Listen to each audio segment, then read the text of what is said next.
Hey, what's up guys? Mamba Shane here. Today I'll be showing you the Infinite Archon Wizard speed farming build for patch 2.4.1 in preparation of Season 6.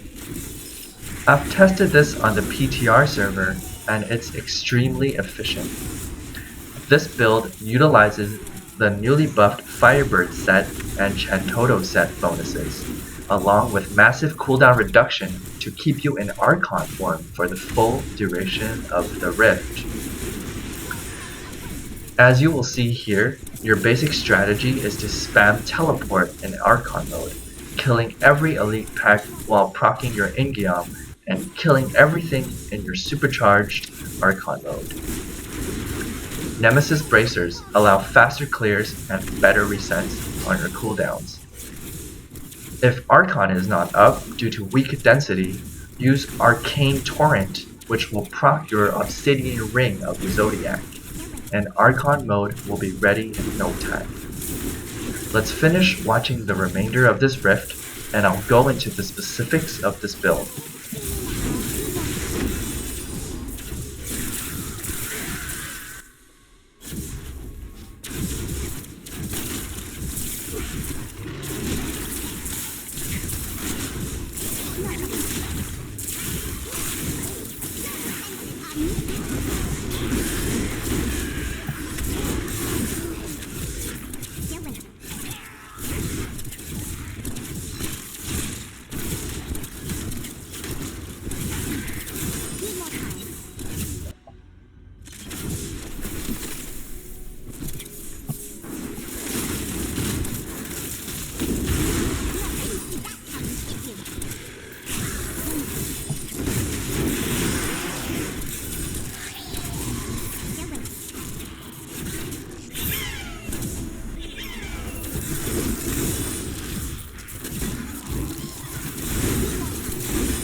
Let's go into the items and the skills that you need for this build to work.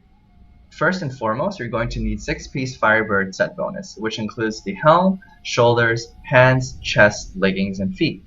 You'll also need Chantoto's Will and Force 2-piece set bonus for the Wave of Destruction to proc while in Archon form. You need the Endless Walk 2-piece set bonus, which includes the Traveler's Pledge for the neck and the Compass Rose. This set bonus will give you damage mitigation and extra damage. Halo of Release will be your second ring. This will synergize very nicely with your ice armor, giving you extra damage mitigation for you to survive in melee range. Fazula's Improbable Chain for you to automatically start with more Archon stacks while going into Archon mode. For your bracers, I like to go Nemesis Bracers. This will give you more elite packs when clicking on the shrines, and it'll also speed up the time and the rifts. Going back to the 4-piece and 6-piece Firebird set bonus, in order to deal fire damage and to have your enemies ignited and to do multiplicative damage, you must have fire elemental damage as your highest percent elemental damage. That's important in order to proc your Wave of Destruction going into Archon form. What I mean by that is you'll see this ring of fire here. This is fire right now. So it is using the Wave of Destruction, 350% weapon damage. But if I change into Arcane, this becomes Arcane. So you want to make sure you have fire elemental damage on your bracers or on your neck. That is very important.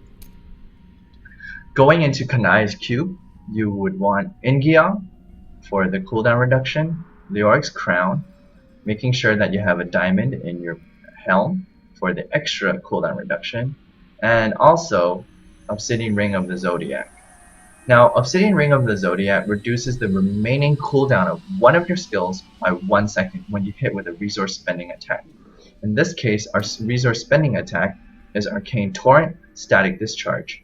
What this does is it will reduce the cooldown of one of your skills by random. That having said, you must have Archon, only Archon on cooldown. If you have other skills on cooldown, such as Teleport right now and Frost Nova, then your Obsidian Ring of the Zodiac will not be as efficient to reset the cooldown on Archon itself. Going into the skills, Arcane Torrent Static Discharge, Frost Nova Bone Chill. Frost Nova you won't be using that much because you will be in Archon mode most of the time. You can use this, however, when there's weak density and you can't get the reset on your Archon. Now this will give you extra damage and some crowd control. Magic Weapon Deflection will give you extra damage mitigation. Teleport Safe Passage. You won't be teleporting a lot in normal mode, but you'll be teleporting a lot in Archon mode. So now make sure for Archon you have the teleport room so you can just keep going at it and melt everything in your way. You want Ice Armor Crystallize for your Conjuration skill here. And for passives you want Blur, Evocation, Unstable Anomaly, and also Audacity. For your gems, you would go Bane of the Powerful for the extra 20% increased damage after killing an elite pack, Goguk of Swiftness for the extra cooldown reduction and also attack speed, Bane of the Trapped for extra damage. For your Paragon, for your core, I like to max out movement speed first, and then intelligence, your primary stat, and vitality if you're feeling a little squishy. For offense, I like to max out crit hit chance, cooldown reduction, and crit hit damage. Defense, you want to go armor, life, and all resist. For utility, you like to go area damage, life on hit, and resource cost reduction. Thanks for tuning in. I hope you learned something from this guide. Don't forget to follow me on Twitch. I'll see you around.